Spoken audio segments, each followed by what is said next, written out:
The Panthers got their guy. That energy. How many other quarterbacks are better in skill, but less so in leading their teams? And I don't think that's a problem with Cam Newton.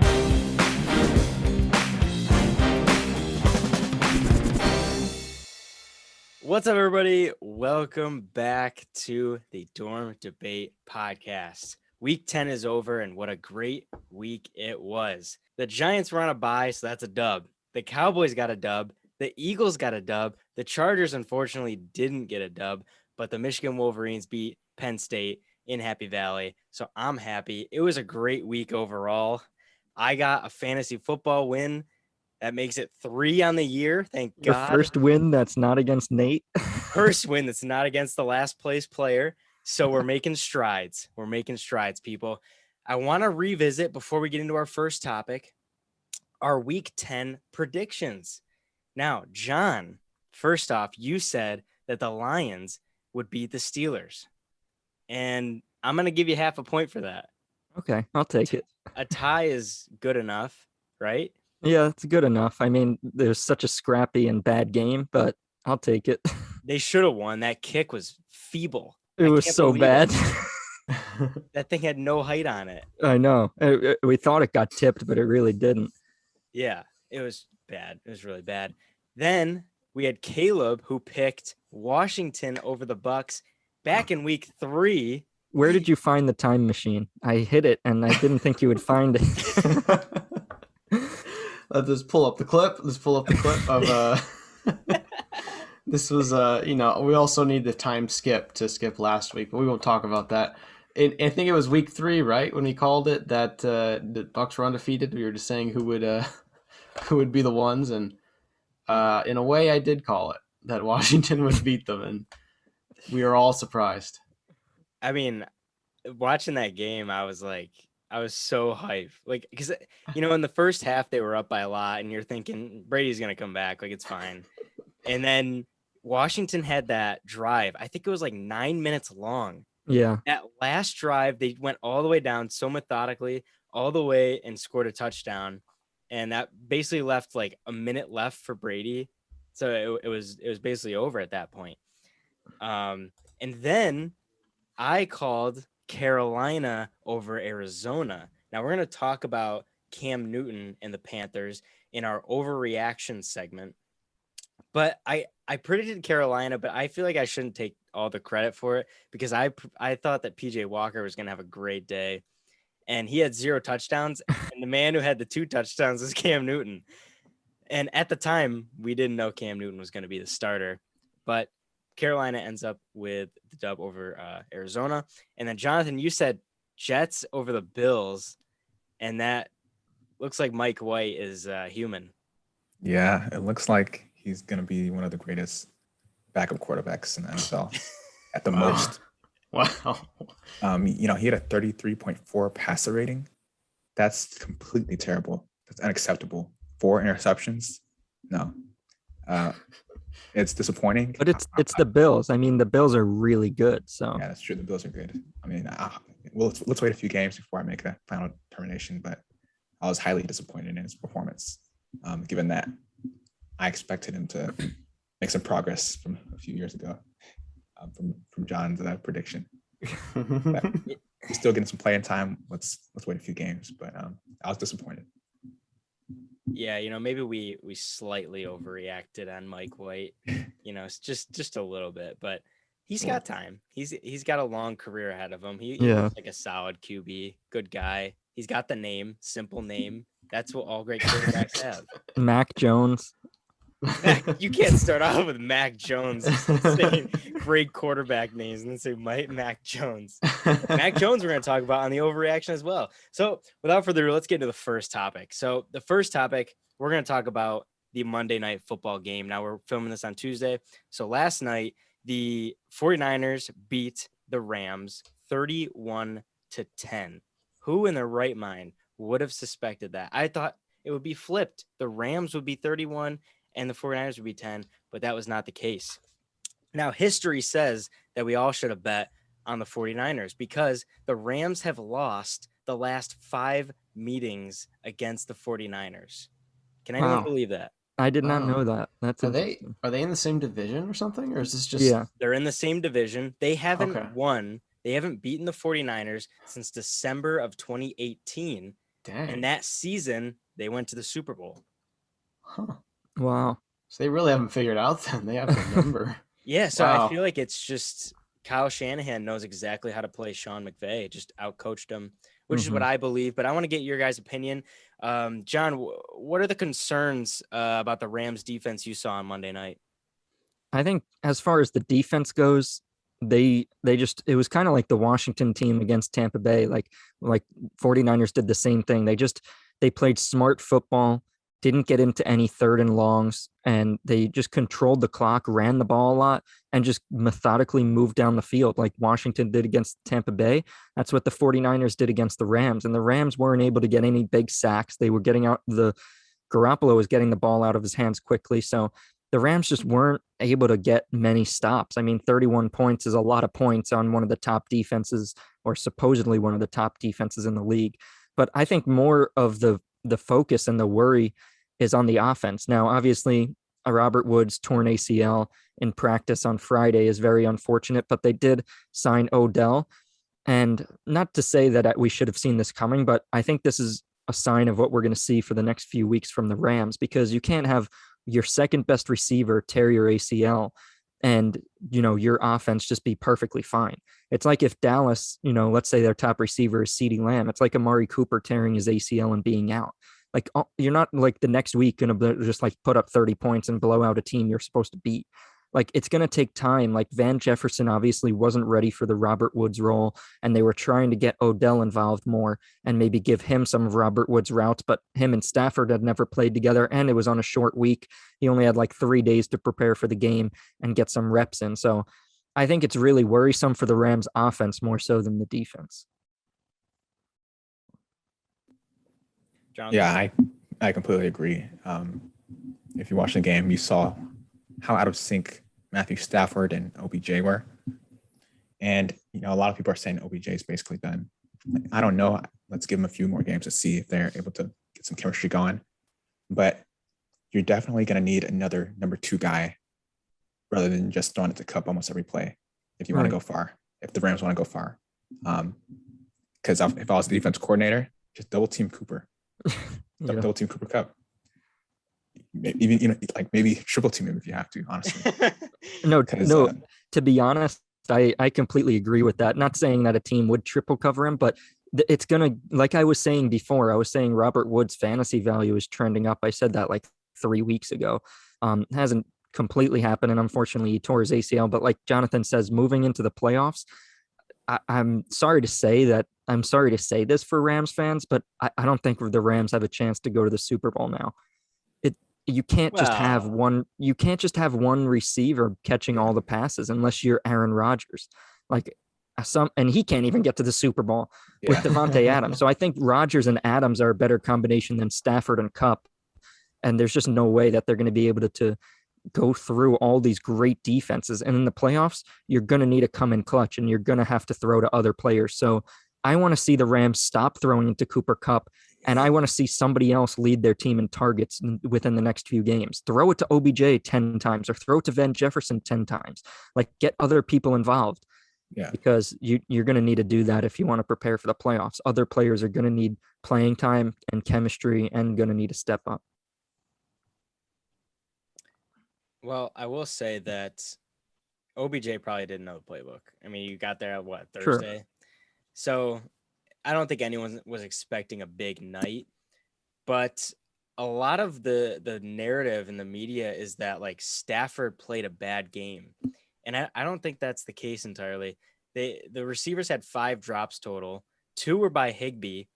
And both of those, one was a drop that was right in his hands that turned into an interception. And a pick six. A pick six. Then the other one was on a 3rd down, and he dropped it. Could have got the 1st down, so it stalled the drive. But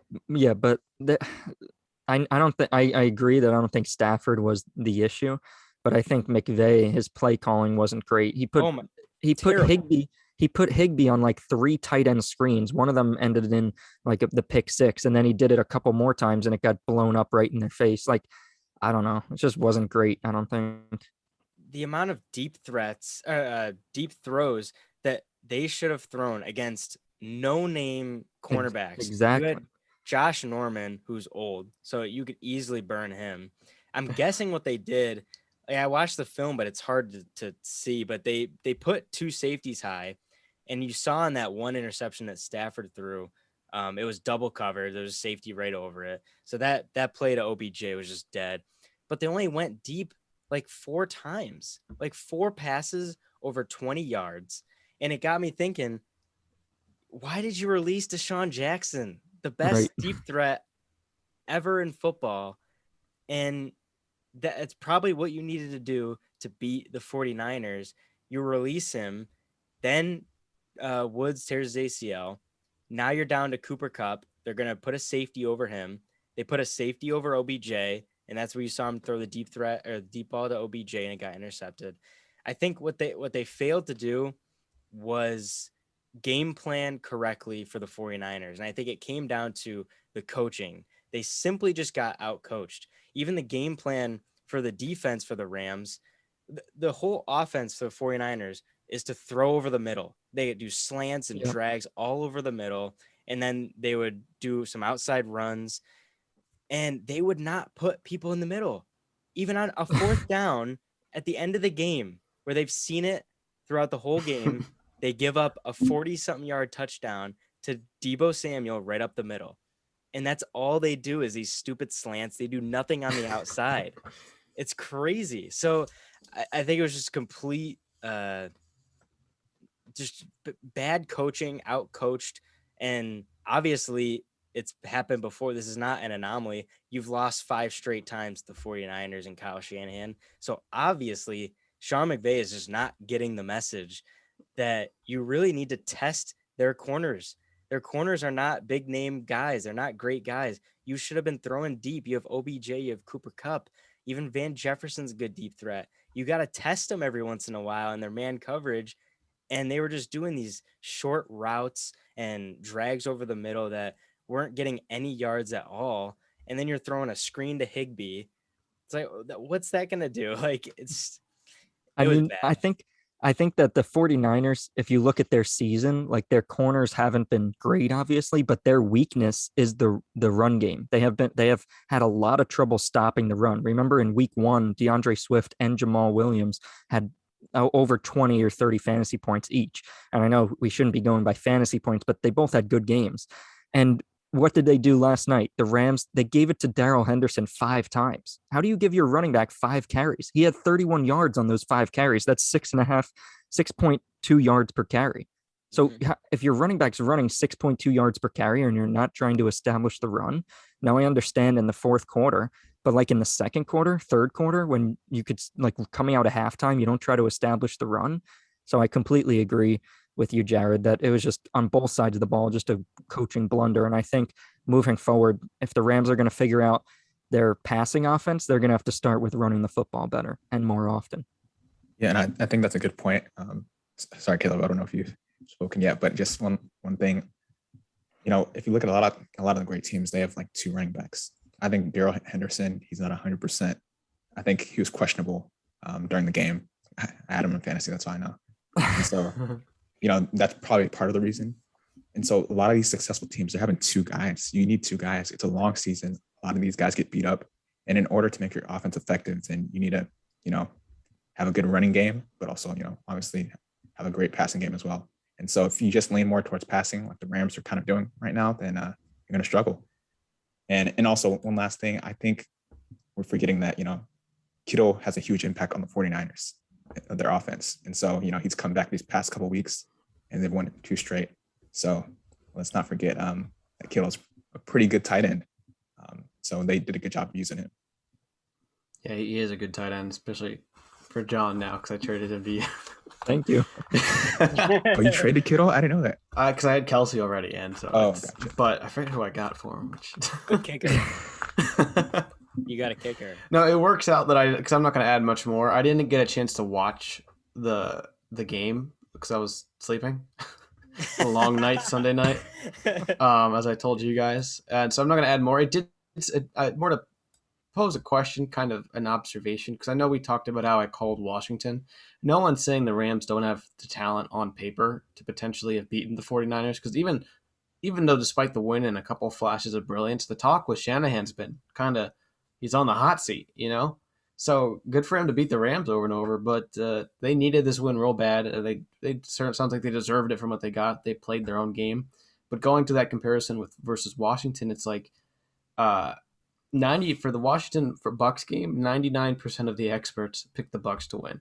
And I think it's because like on talent, I think both the Rams and the Bucks have more talent. But it sounds like in both scenarios, the other team was able to do the basics of football much better. Spread the ball around, be much more in the Bucks game. I don't know how it was with the Rams, but the Bucks were penalized a lot, not as disciplined where the Washington football team was. Obviously, Brady's turnovers. I mean, that interception, it sounds like by Stafford wasn't his. I hate those stats because it's going to say as a pick, but if it's clear and obvious that's the receiver's fault, they shouldn't put that on the stat book. But that I digress. It sounds like it's just these teams underestimated their opponents, and their opponents were better at the basics of running the ball, having a good run game. Even on that 10-minute drive, the Washington football team had, they were running the ball against the number one run defense just over and over, and converting third and outs. So third downs. I mean, so it sounds like it's both teams. I don't know if you guys would agree, but it just sounds like both teams just understood the basics better, and these talented teams kind of like thinking back to the Cowboys loss 2 weeks ago, like. You're that good, you got to remember, like, you got to be humbled a bit. You got to go back to the basics, no matter how good you are. I don't know if that's how it was for you guys watching it, but that's what it sounds like to me. Yeah. It's a long season, guys, and so it's hard to continue to reproduce great performances on a week by week basis. So a lot of these players probably get tired or get they get tired of doing the basics. And so, I agree. They have to find some way to motivate themselves and finish out the season. Plus, other teams figure you out, So yeah, true. Regardless, the 49ers own the Rams right now. Last 5 meetings. For what's that worth? I don't know. You imagine Garoppolo yelling into the camera like "I own you" in terms of the the Rams, like what Aaron Rodgers did. Yeah, like even though you're in like last place in the division, like at the very least, we own you. Yeah. I mean, all right, so let's get to the overreaction segment. So I'll just say a couple things that I've seen in the media, on the internet and such. And I'm going to say the statement, and then you're going to say if it's an overreaction or if it is not. Underreaction? I don't know. So the first one, we haven't talked about them in a little bit, the Kansas City Chiefs. Everyone wants to know, have they solved the problem? Is it good? Like, are they good now? Like, I think they're in first now in their division. They beat the Raiders last week. So are the Rams... Are the Chiefs' problems solved? People are saying it is. So you're saying that the Chiefs, what's the statement that we're the Chiefs' problems are solved? Okay. I'm saying that right now. The Chiefs' problems are solved. Do you say that's an overreaction? No, I don't think that's an overreaction. Anybody else? Yeah, I think that's overreaction, actually. If you look at the stats. Wait, let Caleb say it. Caleb, what do you think? Is it an overreaction that the problems are solved? I'm going to go no. ... Jared, what do you say? I'm saying that's a very, very huge overreaction. I agree. All right. Explain, guys. I'm curious. So if you look, you and Jared can go first. Yeah, Jonathan, you go first, and then I'll go. I got some stuff written down. Yes, so I'm saying if you look at the stats, they had over 400 passing yards and just 94 rushing yards. I think it was more so the Raiders, their secondary sucked. Okay, I think it was more so that because if they only have 94 rushing yards, it's obvious what you need to do to stop them. They can't run with the ball. And so that's a huge issue for them. And so, they got away with it against the crappy Raiders team. But when you can come to, or when the Cowboys are coming to town next week, they're going to see fire. Mm-hmm. You're going to see some fire. So be prepared. I think it was a huge overreaction for sure. let me tell you, this wouldn't be an overreaction if they beat the Cowboys, but they beat the Raiders, which is a mess from the top down. Yeah. A complete mess of a franchise. And I don't know that this proves anything. This doesn't prove a single thing to me. It doesn't. The Raiders offense sucks. The Raiders defense sucks. So the Chiefs basically said, we're better than the Raiders. Congrats. Great. That still means you're bottom half of the AFC. Exactly. So, A team that's lost their head coach, a team that lost, one of their best players. They've had so much stuff happen to them, and yeah, their team is not sound right now. So congrats. I mean, you beat a team that's kind of facing a lot of issues. Okay, so can Caleb and I have our rebuttal? Sure. Okay, so Caleb, I'll start us off. Sure. It's not an overreaction because, okay, so I'm not saying that the Chiefs' problems are completely solved, but what you saw the other night is that they have the potential to turn things around, and they're on track to do that. And like Jonathan said, yes, they only had 90 or so rushing yards, but that's not the point. When you watch that game, you can tell that they were putting more of an emphasis on the run game. And the Raiders came into the game just not knowing what to expect from the Chiefs because the Chiefs have been so bad lately.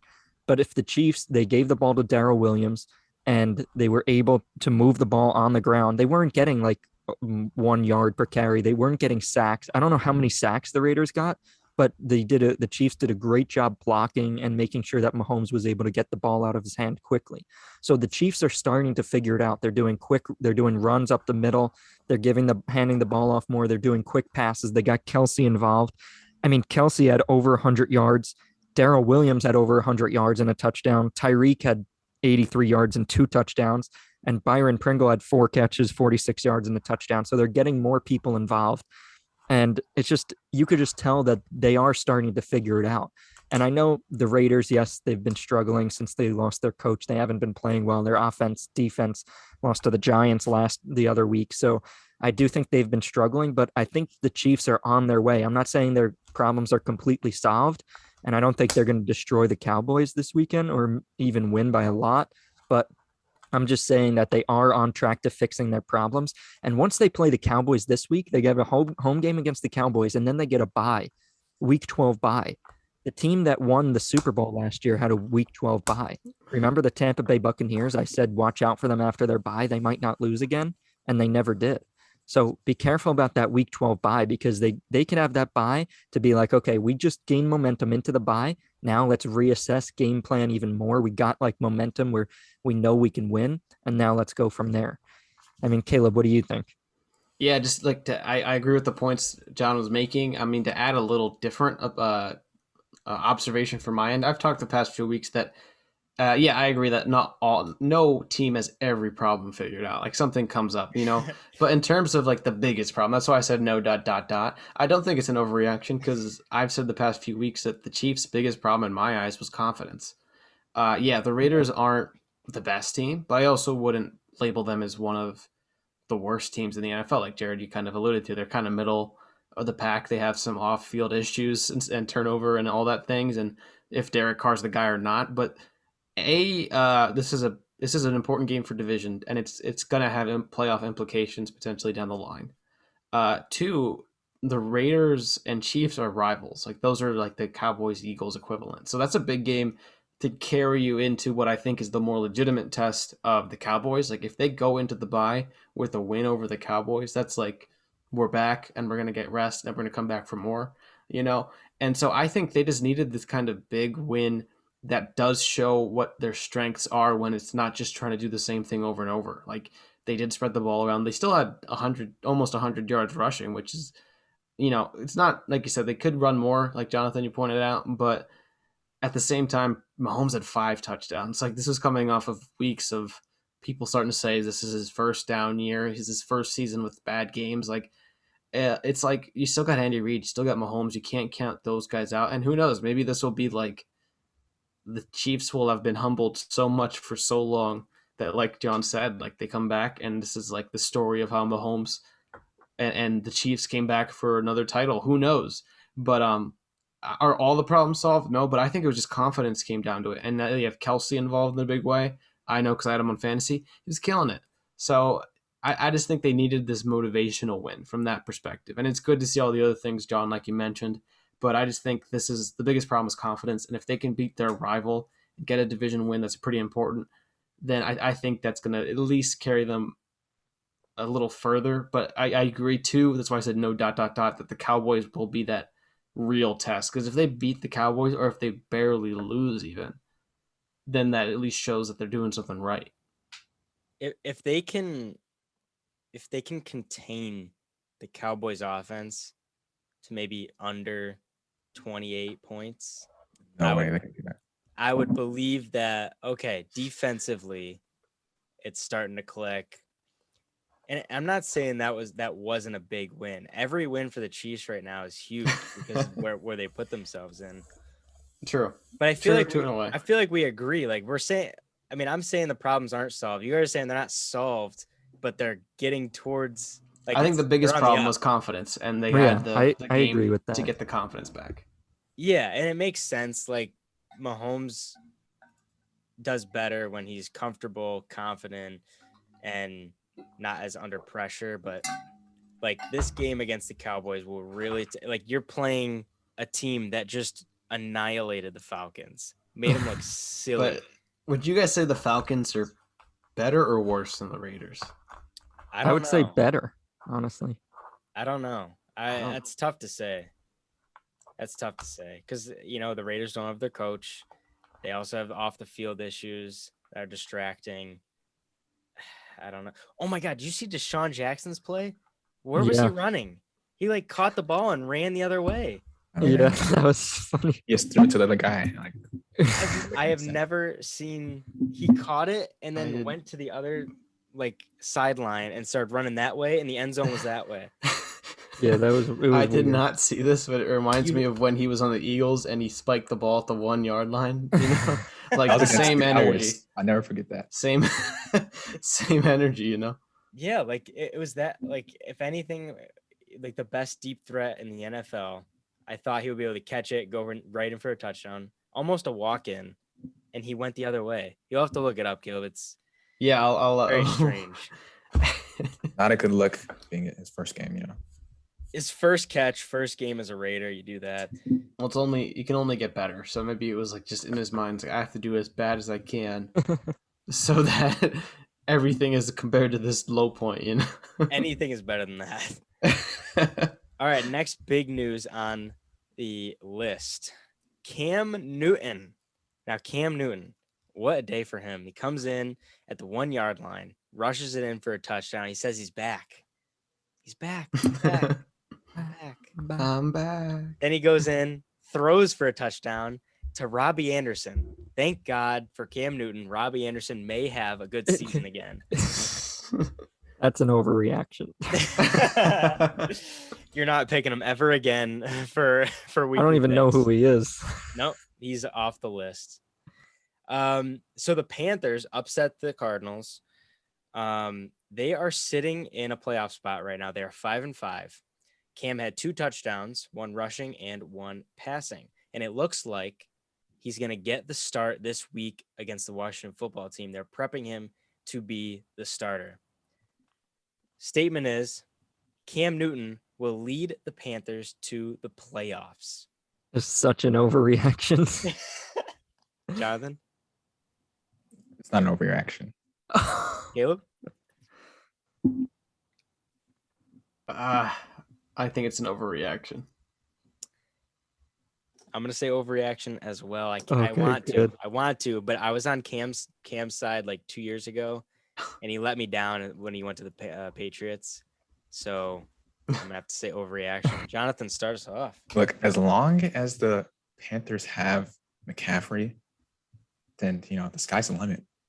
You saw what they did to the Cardinals. The Cardinals were 8-1 coming into this game. They annihilated them. Their offense was clicking. They're able to. I mean, obviously, Kyler Murray's hurt, so they couldn't score enough points on the Cardinals side. But their offense was clicking, and Cam Newton wasn't even playing much. He just scored 2 touchdowns. I mean, 2 simple touchdowns. And so imagine if he gets to start these next few weeks. I think they're going to be really competitive in terms of making the playoffs. And again, the key word is key 2 words: Christian McCaffrey. Caleb has him. He's a key player in this offense. He's still a key player. So as long as he's healthy, then yeah, they're definitely gonna find a way to make the playoffs. I think. They have a tough last 4 games, but I think they can end up beating the Bucs at least once. That's what scares me is the 4, because I like the story. I think it's so poetic, like that the team that drafted it, because it's a beautiful storyline what's going on with Cam Newton. I wish him the best, but that schedule just scares me too much. But I still think it's an overreaction, but I like your logic there, Jonathan, because I'd add 2 that it's a healthy Cam Newton is also the other, because that was kind of the talk years ago, was like he started to decline because of like shoulder issues, right? Like kind of not mysterious, but just had shoulder issues that didn't stop. And a healthy Cam Newton, he's 32. He's not, maybe in other positions that'd be old, but like for a quarterback, that's kind of like I don't know if ripe's the right word, but potentially who knows if what have he learned in terms of discipline from the Patriots will help carry his game over in the Panthers, where now he has the motivational, intangible leadership of being in Carolina again, being part of that team. And if McCaffrey stays healthy, for sure, that's probably more important. But then if you you got was it DJ Moore too, Anderson, like you got good receivers. So if you can feed the ball more around and as well just diversify a little more, I think Cam Newton can do that, as well as being a running threat, because he's so big, So it's certainly possible. I think it's an overreaction because of how tough those last 4 games are. The only caveat I'm thinking of is if there's a chance those teams don't need to play their best those last 2 weeks. I don't know how the division's looking. I think they take 1 out of those 4, and I think it's the week 17 against the Bucs. No, but maybe. the Bucs are still gonna have to play for like a bye, maybe. Yeah, or they don't care. Yeah, they do. Why Brady just won going all away games except for the Super Bowl. So like he doesn't care. They just need to get in. That's true. This was the first. Last season was the first season that Brady won a Super Bowl with a bye, right? Like every time he's won, traditionally the Patriots had a first round bye. And the Bucs last season was the first time they had to play the first round. So he can do it, but it's just certainly, like, statistically, it's not the majority of his wins. Yeah, and the Saints aren't like that great anymore, in case you guys don't remember. So like they could easily win. That's true. They have quarterback. They don't have Breeze anymore, so they're not like a lock. If they had Winston, I'd actually. You know what? Yeah, it's still an overreaction, but there's a path there. It seems almost too perfect of a storyline for them to at least not make the playoffs. You know what I mean? You're looking at like 8-7, or 8-7, 7 and. Dude, they have 7 games left. They're 5-5. So they play those last 4 games are Bills, Bucks, Saints, Bucks. Okay, so let's say they get one of those, and then they win against Washington and Dolphins, and then they play Falcons too in there. What? Really? Yeah. Did I miss Washington. that? Dolphins. So that means they would have to beat Washington, the Dolphins, and the Falcons, and one of the last 4 to go 9-8. I don't know how I missed that. So I wouldn't overlook Washington. The Falcons are a divisional matchup. They could beat them. And then at the Dolphins just beat the Ravens. You can't overlook them either. Yeah, that was lucky. I think the main reason it's an overreaction is because I can't believe so many people are talking about Cam Newton and how good of a game he had when he only had 8 passing yards. Guys, the whole game he had 8 passing yards. The biggest concern with him is his arm. He can't throw accurately. I guarantee he's going to have more interceptions than touchdowns for the rest of the season. He just can't throw anymore. And everybody's talking about him in the media. Oh, Cam's back. They're going to, go to the playoffs. They're already in the playoff spot. They're going to make the playoffs. I'm really concerned about how he can throw the ball. And I know McCaffrey is there, will help, but I just don't think he's accurate anymore. I think this passing attack is going to struggle, and I think they're going to struggle to put up points. I don't think they're going to hit over 25 points in any of their next few games, or even maybe the rest of the year. So I would be concerned about the Panthers. I mean, yeah, worst case scenario, put PJ Walker back in. And, He's no better, bro. He threw 160 yards and a touchdown and an interception. He had no touchdowns. So either way, the Panthers they're not making the playoffs. I mean, You think they're better than the Vikings the rest of the year? The No. Vikings just beat the Chargers. The Vikings are the best 4-5 team in the NFL. I just thought running aspect for Newton, it's just not something many teams can emulate. And he might not be able to throw as well, but he can still. Okay, Yeah, but if you're game planning for the Panthers, you have Newton on the other side and McCaffrey. What does that tell you? That put 8 guys in the box. Just play a single high safety every single time. I mean, Moore is legit. Moore is right there. Moore's legit. Yeah, but Cam Newton can't get it to him. Yeah, that's the thing. Can he get to him enough though? Yeah, enough. He'll probably go to Robbie Anderson more. I mean, he's been resting too. If he's been healthy, so yeah, like the Patriots went with the future in Mac Jones, and time has proven that. We'll get to him in a second, but that they're doing better. First 3 games or so it was like, But in one of these articles I was just reading now, it was saying that one of the reasons he was cut wasn't necessarily. Well, obviously they went with Mac Jones, but one of the reasons that apparently Newton talked about on his Funky Friday YouTube was that Mac Jones would have been uncomfortable, and like the storyline of benching Cam Newton for this unproven guy just would have been a psychological thing. So like the Patriots have been proven kind of right, or Bill Belichick has, in kind of betting the season and the future on Jones, but it wasn't. I don't know if that's to say like, oh, Cam Newton was really bad and he couldn't be on a rookie. Like, this is a good guy. Like, Mac Jones has proven to be competitive. So if he's healthy, because that was the problem with the Panthers, was like he could offensively, when the Panthers were undefeated for a long time, they were killing it. And part of that was Newton's running game and throwing. Like, you have to be able to do both. But what declined over the years was because of that shoulder issue. So if he's healthier, if he's more well-rounded, that's another thing. And I know I said it was an overreaction. I still believe it.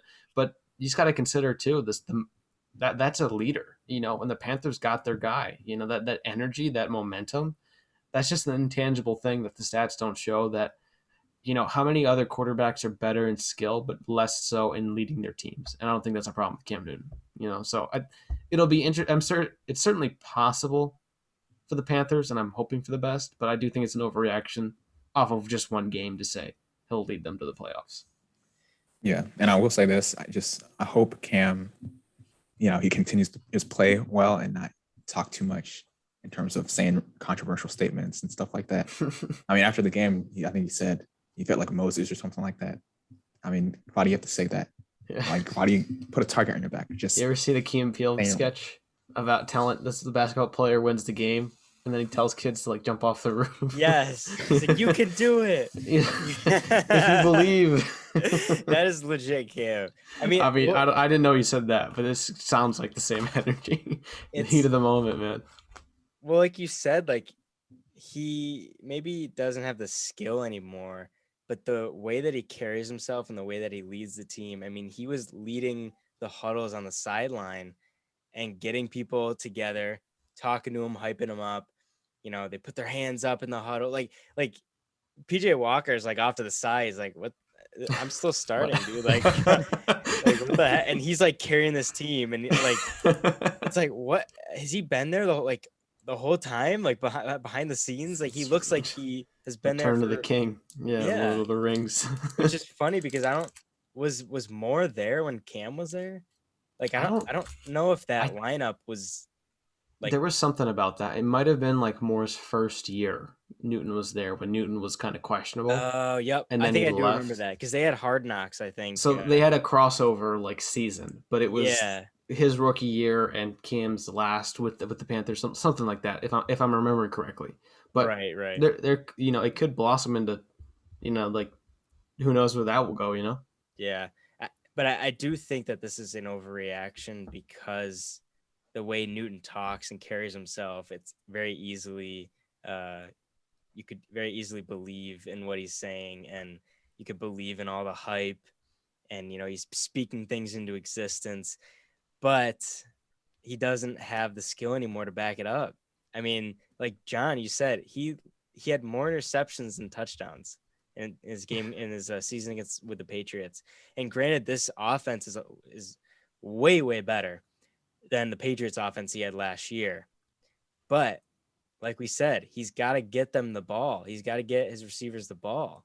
But if Belichick can't make a quarterback have more touchdowns than interceptions, then who else can? Well, I know. Who's his best receiver? His best receiver is Christian McCaffrey. Okay. Don't forget that. I don't know about that. I don't know about that. That's his number one. That's the number one player on that team, though, for He's gonna be sure. the number one, but like McCaffrey's coming off an injury. Like I think what is overreaction is because nothing that he showed me in that game made me think that he has improved dramatically Right. in the past. Exactly. That's fair. I mean, but see, the Cardinals are good, and I give them credit still as like a dark horse. People don't give them a lot of respect because they're the Cardinals, but they had been struggling the past few weeks. But even then, it's like that's still a pretty strong win to go up against the Cardinals and win. So you got to give a little credit for, not turning. Because if he's as bad as as it sounds like, he might have already thrown a couple interceptions that would have cost the game. So a part of it's hype for sure. That's why I think it is an overreaction. But if he's winning, then it's backing it up. You know what I mean? Right. One thing to note: this Carolina defense is starting to be top notch. Stephon Gilmore had an interception, I think, in that game. They have I always forget the safety's name. Who is it, John? You know it. For who? Safety for Carolina. Oh, Jeremy Chin. Jeremy Chin. Right. Love that guy. I always forget his name though, but I love him. Jeremy Chin. They got Stephon Gilmore. They got Brian Burns. They actually look like a legit team. And JC they have Horn. JC Horn. Yep. So it's like that team could easily be like Cam could mesh them all together and get them all hyped up and make them believe that they're, a top 5 defense, and they would go out there and perform. I feel like that's all they need. They really have the individual talent, but it's getting them to mesh together and the chemistry to get them to be a top 5 defense. But that defense could easily win them some ball games. I mean, you saw like the Bucks and Washington. Washington doesn't have a great defense, but it was good last year, and the Bucks struggled against Washington. It's like that defense could keep him in the game, and we got to know by now that Cam's not going to score 3-4 touchdowns. Like their games are going to be very low scoring, so Right. It's going to be up to the defense to let up as least amount of points as possible. Let's go over to Mac Jones. We've been talking about him with Cam and the relationship at the Patriots. Mac Jones, everyone is on their high horse with Mac Jones, man. They steamrolled the Browns 45-7. Absolute domination. Now, it's easy to say that he's the best rookie quarterback, but the statement, Mac Jones has the rookie of the year locked up. It is signed, sealed, delivered. Mac Jones is rookie of the year. Is that an overreaction? Yeah, I think that's a little bit of an overreaction. Jonathan? I don't think it's an overreaction, unfortunately. What? All right, Caleb. Yeah, I don't. I'm not saying I agree with it. I don't think it's an overreaction, though. Wow. I think it's overreaction to the moon and back. Really? Yeah. That strongly, huh? Wait a minute. Last week we all said Chase had this locked up. And now all of a sudden we want Mac Jones? Well, because if they always like to give it to quarterbacks. So if they could find a quarterback that's doing decently well, which Mac Jones is on a 4-game winning streak and he's doing pretty well, I think they're going to try to give it to a quarterback. Now, what I will say is that they play the Falcons this week on Thursday, which should be an easy game. So he's still going to have it locked up per se. But then he plays the Titans, who are the number 1 team in the AFC right now. And then they play the Bills 2 times in the next 3 games after that. So that's what I want to see. If he could come out on top of this division and beat the Bills like once and go on another win streak and they beat out the Bills in the AFC East, then yes, 100%. No matter what Jamar Chase does, Mac Jones will be the rookie of the year. But I think time will tell if he can beat the Bills. I don't think he can, and I don't know how well he can play against them. So it's between him and Jamar Chase, but I don't think it's completely locked up for either of them. It's going to depend on Mac Jones' performances. If they both stayed at the trajectory they're staying at right now, you can't deny Jamar Chase this rookie of the year Well, because you couldn't, but they gave it to who'd they give it to last year? And Justin Jefferson had like one of the best statistical wide receiver seasons. yeah, but Herbert had the best quarterback season in any rookie year. But True. Mac Jones is having a good year and compared to rookies this year, but it's not crazy good. Like he's making accurate passes, he's winning games, and that's more important. But if you look at the stats, he's not top 5 in QBR, he's not top 5 in passing yards, But he's not top 5 in anything. I did see a stat that he's actually has the best QBR in the fourth quarter out of any quarterback. All right, Tim Tebow had the best winning record in the fourth quarter. Like, I mean, it doesn't mean that much. Jamar Chase is top 5 at his position. Overall, his position, no rookies, no nothing.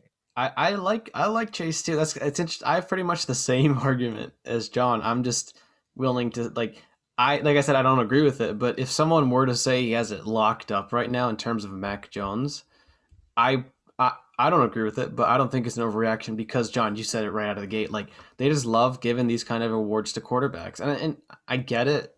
I don't agree with it. I think it should be easier for running backs to get it. It should be easier for receivers. Like the quarterback is the most important position, but they get almost, rarely do you see an MVP who's not, or player of the year who's not in that position. So I just think it goes down to the Patriots fan base. Like it's a quarterback and it's the former, heir to Brady supposedly that's actually playing well in a really disciplined way that, experts are looking at and saying the way he manages the ball is like pretty elite already.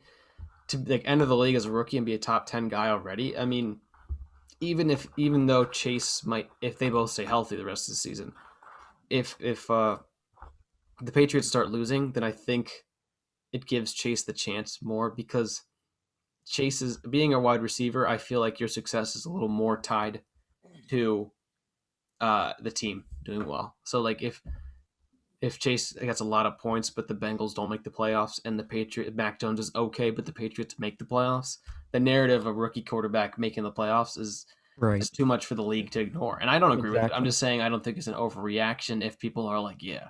If it was 2 weeks ago, where it was a clear, like, huge spread in ability and statistics, then yeah. But now that it's even close to even is why I'm leaning. I don't think it's an overreaction. Yeah. Yeah, I agree with Caleb and John. I don't think it's overreaction.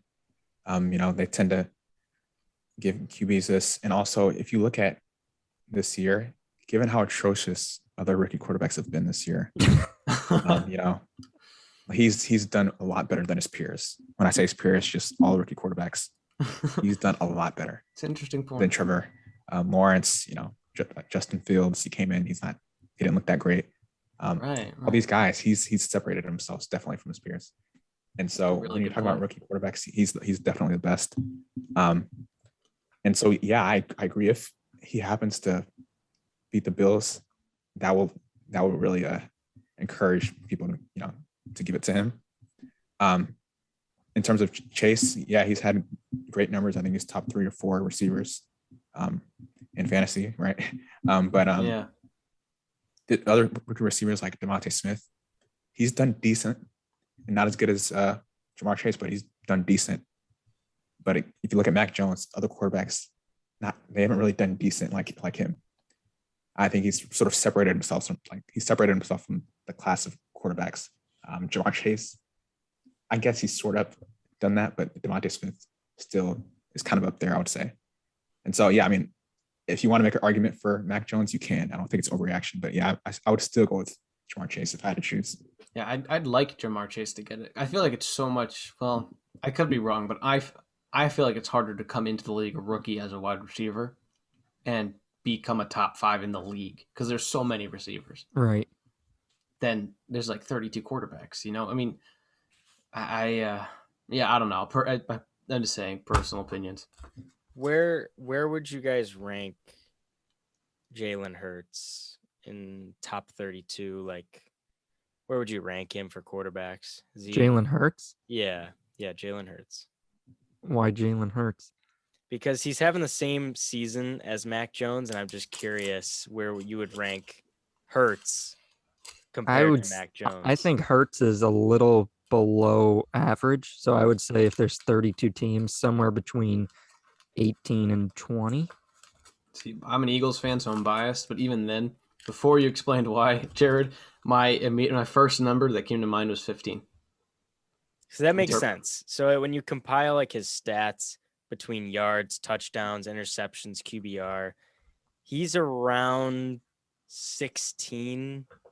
That's about like the average between all that. He's 19th in yards, 17th in touchdowns, 9th in interceptions, and then 19th in QBR. And he has basically same amount of touchdowns. Mac has 2 more interceptions. Mac's QBR is 18th, and Hurts is 19th. And the yards, Mac has 200 more passing yards. Very, very, very similar. So when you look at that, and it's like, well, Jalen Hurts is a little below average. It's like, I feel like people are overreacting to Mac just because there's no good quarterback in this draft. And it's the only one that they have. You know? That's like kind of what Jonathan brought up. Like, I feel like we all brought up different points, you know, like for the opposite side. If we had to say one last, this is gonna be the last time we talk about Rookie of the Year, but can we just solidify one prediction? Go around for this is week 10. So who I think the 11. NFL will give the award, the NFL rookie. Like you have to decide right now. Take a prediction because I'm saying Jamar Chase, and I'm not a Bengals fan. This is just for Chris Evans. So I'm not biased. I am not a Bengals fan. As you wear for the listeners, as Jared wears a Bengals jersey. Yeah, I'm wearing Orange a jersey. Background. This is Chris Evans. He was on our podcast. That's the only reason I have it. I'm not a Bengals fan. Jared is a Chargers fan. I am a Chargers fan and a Cardinals fan. I'm a little bit of a bandwagon, but why don't we say who we think the NFL would give it to, but who we would want, who we think would be the best. This is going on the same trajectory. Yeah, like who our personal thing, and then what we think the NFL, like knowing the league. I feel like I'd give 2 different answers. I would give the same. I would say Chase for both, only because he would, if he keeps this up, he would break records and be like top 3 in statistics for receivers. You can't deny that. I mean, if Chase does keep the trajectory, I would want it to be Chase, but I think no matter what Chase does, I can say with a decent amount of confidence that the NFL will end up giving this to Mac Jones because they're going to end up being close for the division lead. The Patriots will make the playoffs, and if a rookie quarterback makes the playoffs, the NFL is going to give them the Rookie of the Year award.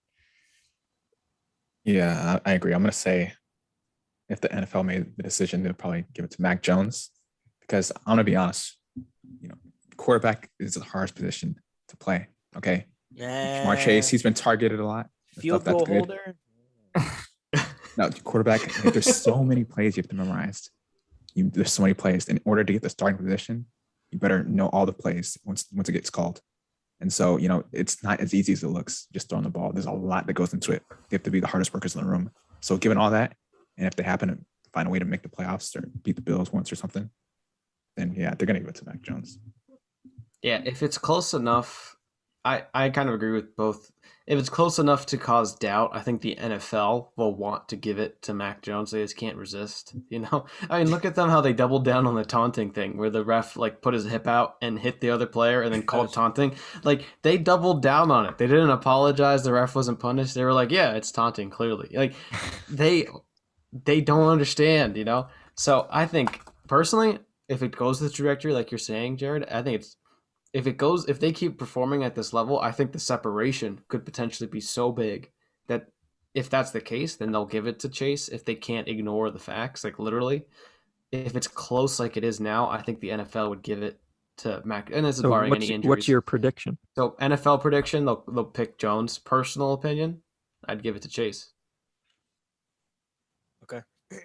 And I will say I am a slightly biased because I have Chase in fantasy. So so not for your Bengals jersey, but for fantasy. I'll put it out there. I hope he has a record season.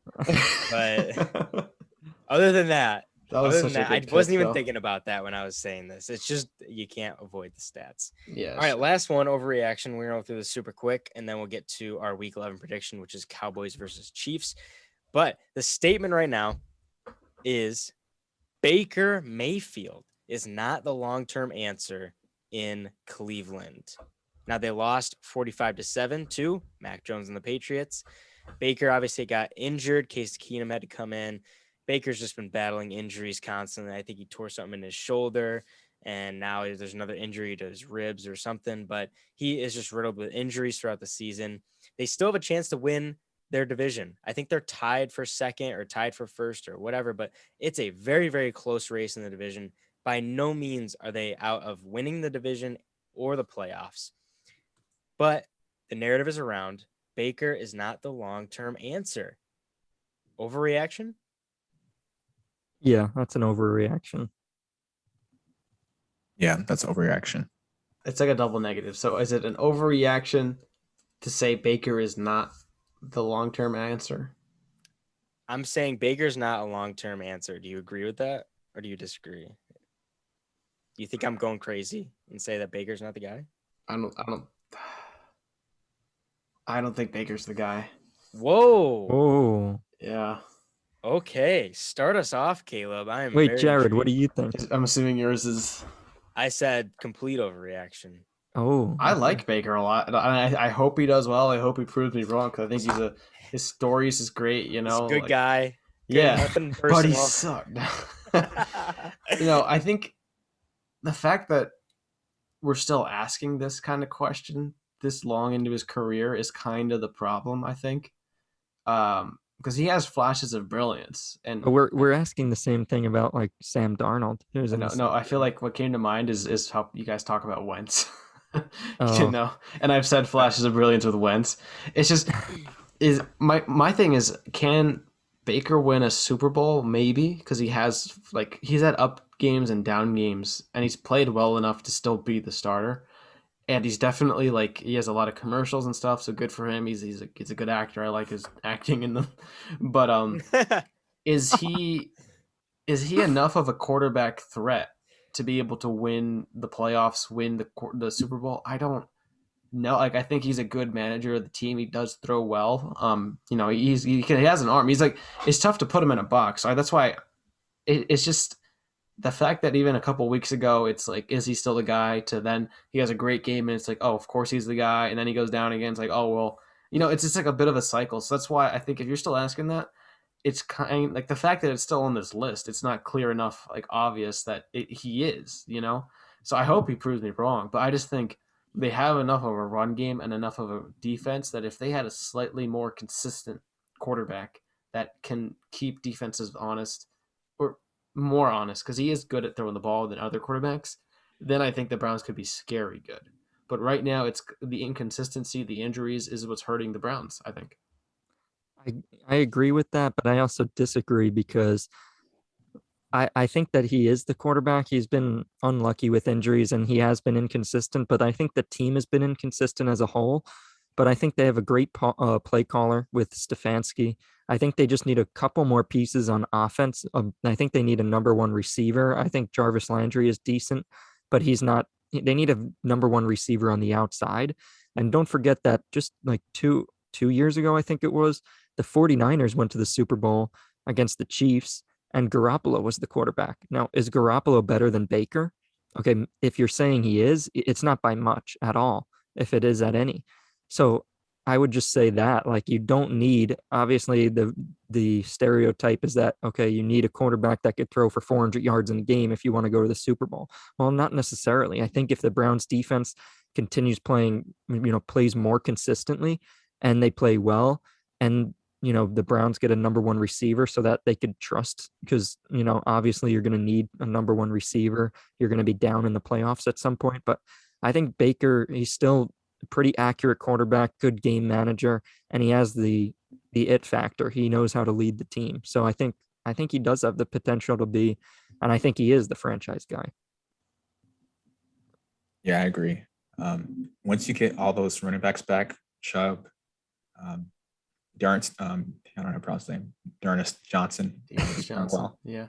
Then you get Kareem Hunt back. Once you have all three of those guys, then yeah, the team's solid. You don't need you know Patrick Mahomes or anything like that with those three guys, running the ball and leading your offense. So yeah, I think if you lead a team 11-5, then it's tough to say he's not the quarterback yet, or put up any label on him, because they were like 6-8, 7-8. They missed the playoffs like 10 or so years in a row, right? And they finally were 11-5. So like, yeah, I think it's patience. But yeah, hopefully he gets healthy. Hopefully those other running backs come back, and yeah, I think they're still a good team. I think that it's unfair to judge Baker right now because of the injuries to himself, but also, like Jonathan said, you don't have Chubb, you don't have Kareem Hunt, you just lost OBJ. Jarvis Landry has been out with injuries all the time. They need, John, you hit on the head. They need a new receiving core. It seems like Jarvis Landry, OBJ, that did not work. You know who's been working though? DPJ, Diamond Peoples-Jones. I think they need to get a whole new receiving core, but centered around DPJ as the deep threat. Maybe get someone in the draft. Maybe trade for a young guy like Allen Robinson.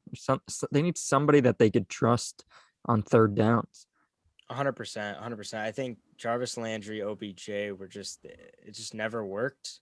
But what we have to realize is that he led them to the playoffs and led them to a playoff win, which is something that hasn't happened in Cleveland for a very, very long time. That's true. And they lost to a good Chiefs team that made the Super Bowl.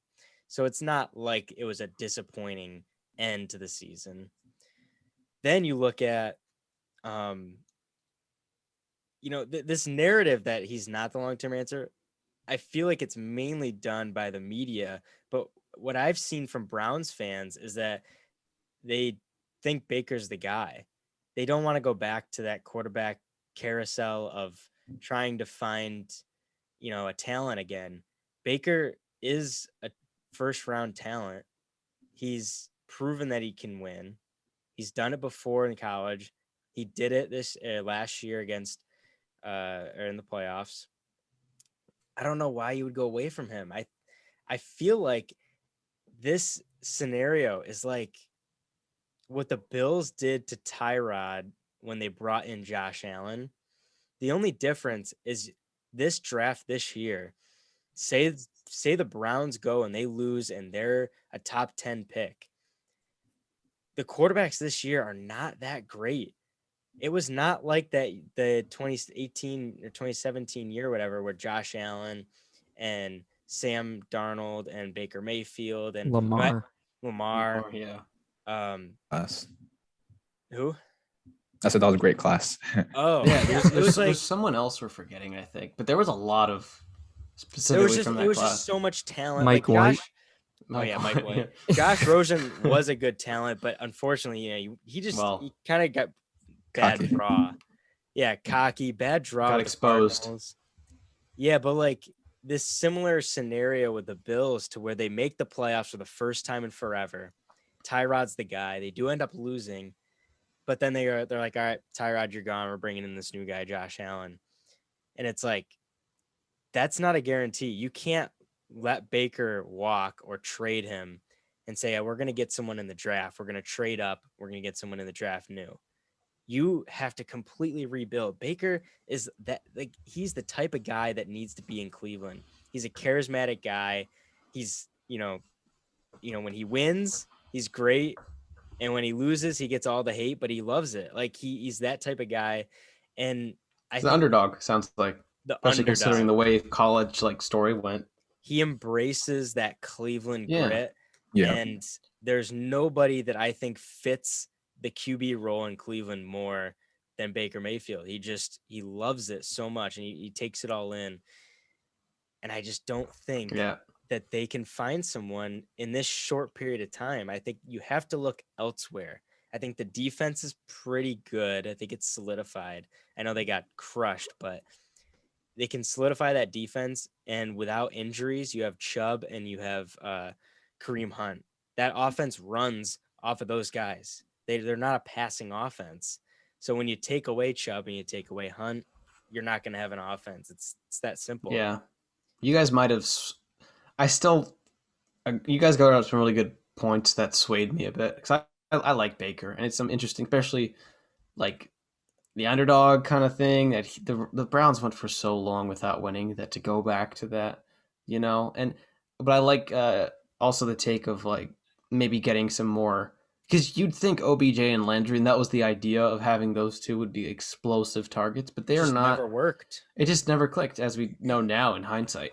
But if they had one guy, I mean, Donovan Peoples-Jones has been tearing it up from time to time, this season. But if they had a consistently scary weapon for Baker to throw, though, it reminds me of how the Bucks before Brady, I think their top receiver, was Evans, I think, but then Godwin was like second or something. But Godwin's a good receiver, the same way I think Donovan Peoples-Jones is. But if they got some more, like spread out some more of that talent amongst receivers, then I'd be willing to reevaluate. Because I do think the Browns shouldn't. I just don't want it to be like Phillip Rivers with the Chargers, like have your guy, but can you win a Super Bowl with that guy, or even win one and then be contenders? Like, I mean, the Steelers won more than one, but you know what I mean? Like, or the Packers. Like, you can have a great quarterback, but I think I was thinking the answer in terms of can they win a Super Bowl with him? Then bringing up Garoppolo, I think it's a fair point that if they have the right pieces and he's not injury prone, so to speak, then I'd be willing to reevaluate. Yeah, I mean, look, the Browns, I think they got a little cocky. Look, not every season is going to be great. Look at the Cowboys. They got Dak and Zeke, and they made the first seed in the playoffs, and then it's been a struggle ever since. It's not going to be a good year every single year. That's not how it works. All right. Speaking of the Cowboys, we have Cowboys versus Chiefs week 11. Nice transition. Wow. Unbelievable. Now, you guys don't know this, but we were looking at this game to go to. So we hope that it's a boring 3-0 game. So not much build up, really. The Cowboys we already talked about. They beat the Falcons, and the Chiefs beat the Raiders. So in Kansas, Cowboys it's in Missouri. And you're right.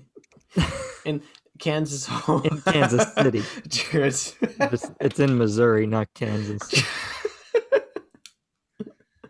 Hey, John. Hey, Eckler's a great running back. Hey, but Eckler's good. Oh my god. Oh man. All right, what are you guys calling? Win or loss? Who you guys got? Whoever John picks, I'm picking the opposite. So John. Why do you do that to yourself? Don't you want to be right? No, I'm gonna go last. Okay, fine. Jonathan. Since we got to go Jonathan first anyway. Yeah, we know who he's gonna pick. I'll go second as the Eagles fan. I mean, even though I'm wearing this Cowboys jersey, I'm still gonna say the Cowboys. I was about to have a heart attack. It's like, Jonathan, you okay? Are you thinking straight? Why? People have not taken the Cowboys seriously for the past 10 plus years, ever since we won that Super Bowl in 1995. What? What are you saying? What? People have not taken us seriously. They have not considered us Super Bowl contenders. And so I think this is the game that will answer all those questions, silence all those haters after all these years. Are the Cowboys Super Bowl contenders? Once we beat the Chiefs, you'll have your answer.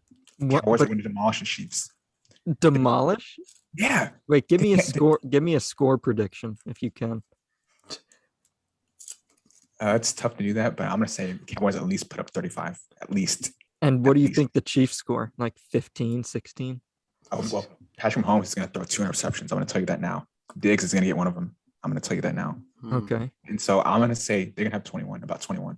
So 35 to 21. Yeah. That's not a blowout. Well, no, but that's more surprising. I thought, John, I felt like you were setting Jonathan up to be like 42-3. That's what I was hoping. I can tell you. No, but I that's more respectable than I'd expect, Jonathan. I think the It's a humble take. I respect.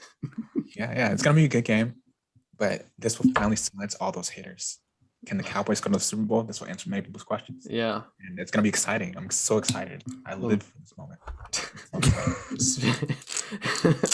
I hope you don't live for this moment.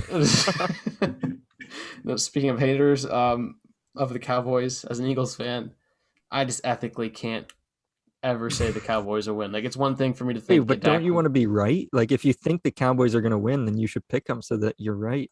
I'd rather be wrong. If that's my only option. That's a sacrifice I'm willing to take.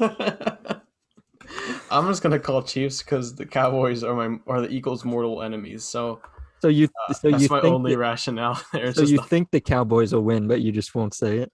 Or do you actually think the Chiefs will win? When animals are like in that mode of like fight or flight, it's not really logic. It's not even like considered. It's just you're not even considering. You don't even not care even what this game logic. is. You're just saying Cowboys versus who? I don't care. The other team's winning. The Chiefs could be benching all their players, and I'll still go. I just think the Chiefs got this one.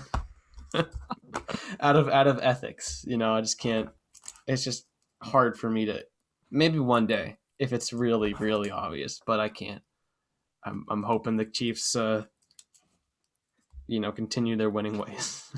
I feel like you've picked the Cowboys before, and then like immediately off the podcast, you just like threw up. You're like, I never want to pick the Cowboys again. I had to hold it back. All right, guys, I gotta sign off really quick. So just that's why I muted my mic earlier. I'm gonna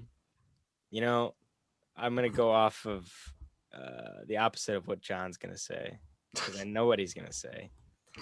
So you already know I'm choosing the Cowboys. I already know that you're playing me right now. The Cowboys is gonna be a domination, and I'm gonna go with Jonathan and say the Cowboys. It's the Chiefs defense doesn't have any leg to stand on. Who are you gonna cover? Nobody. Can't cover anything. Who are you gonna stop in the run game? Nope, can't do it.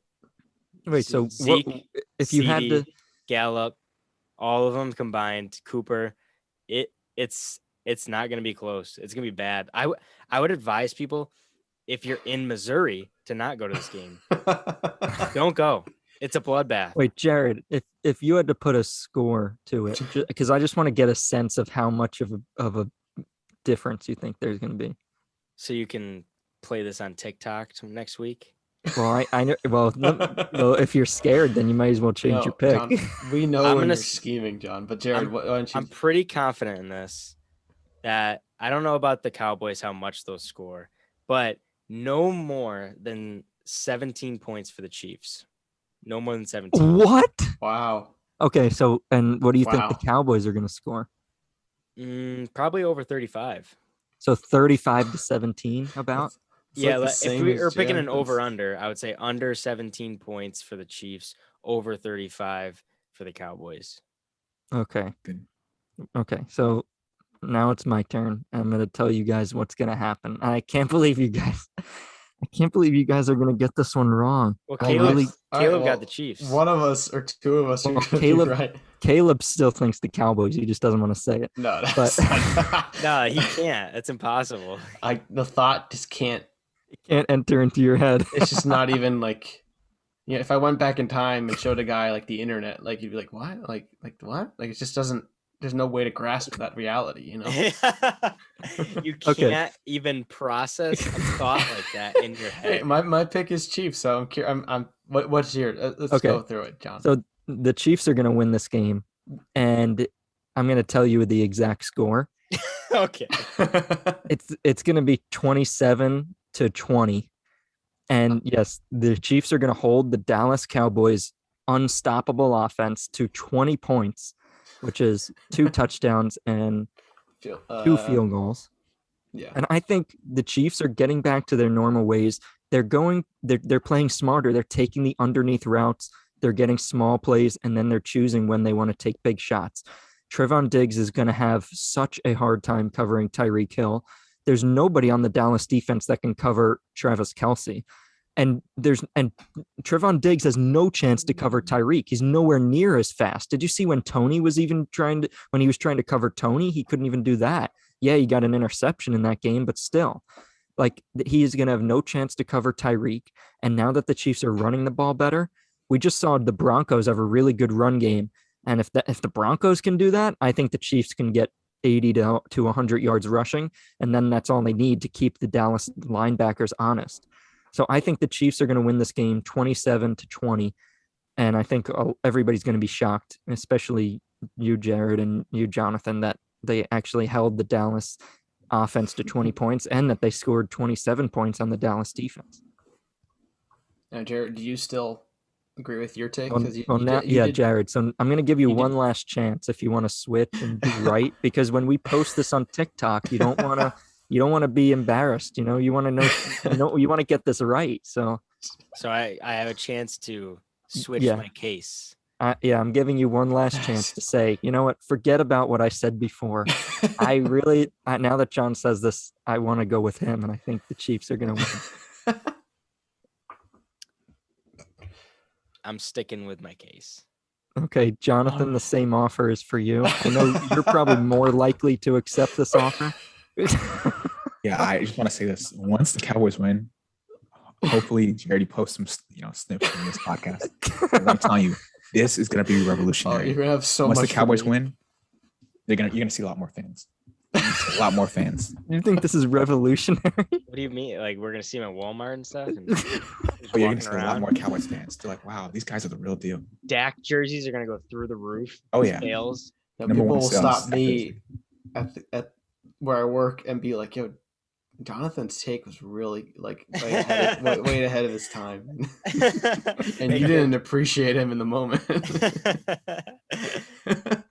I can't wait to see what happens next week, because we have so much content for both sides that two of us are going to look like fools. Either way, we're going to have content. Two of us are going to look so stupid. John, are you sure? I'm just glad it's not going to be me. Yeah, same offer to you, John. You're able to switch. No, you guys can't. No, you guys can't offer me that. You don't have that ability. Oh, I'm say it. I'm not Howie Mandel, I guess. We're like negotiating. Deal or no deal. That'd be a good segment, actually, with next week or something. I'm writing it down. Deal or no deal. Deal or no deal fan. If anyone's still listening, comment deal or no deal. Be amazed. And thank you if you are listening. It really means so much that we can talk so nonsensically and people still find it. This is if you've made it, good. They've made it actually pretty far into this is our shortest one yet, I think. Really? Oh, you're messing with me.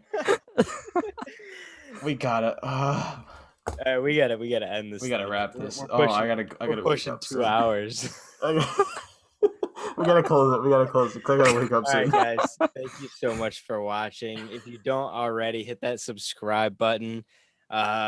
So we got a couple stuff going on, as you already know. John's Fantasy Football Show comes out Saturday mornings.